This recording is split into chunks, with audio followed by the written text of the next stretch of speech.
ఇంతకుముందు వీడియోలో చెప్పాను కదా, మేము భూమి పూజ చేయించుకున్న రోజు ముగ్గు అయితే పోసామని. బట్ ఏంటంటే ముగ్గు పోసి 2 మంత్స్ అవుతుంది కాబట్టి మళ్ళీ అయ్యగారిని అయితే అడిగామన్నమాట. అయ్యగారిని అడిగితే మళ్ళీ కొత్త ముహూర్తం అయితే పెట్టేసి ఒక రోజైతే ముగ్గు అయితే పోయించుకున్నాము. ఈసారి అయితే మా మామయ్య పేరు మీద వచ్చింది కాబట్టి ఆయన పేరు మీద ముగ్గు పోయించేసాము. ఈసారి అయ్యగారిని ఏమీ పిలవకుండా మేమే డైరెక్ట్గా ఒక మంచి టైం అయితే చెప్పాడు అయ్యగారు. అదే టైంకు మేమైతే ముగ్గు అయితే పోసుకొని ఒక చిన్న పూజ చేసి కొబ్బరికాయ అయితే కొట్టేసుకున్నాం అనమాట. ఇంకా ముగ్గు పోసుకున్న కార్యక్రమం అయిపోయాక ఒక 2-3 తట్టలు అయితే ఎత్తేసి పారవేయమని చెప్పారు మేస్త్రి అయితే.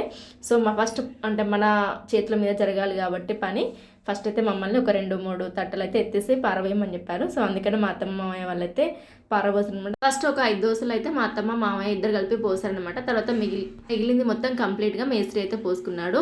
మొత్తం పోయడం కంప్లీట్ అయిపోయాక ఇంకా వాళ్ళైతే వచ్చి ఫోటో అయితే తీసుకొని వెళ్ళారు. ఇంకా చూడాలి బిల్లు ఏ టైంకి పడుతుంది అనేది.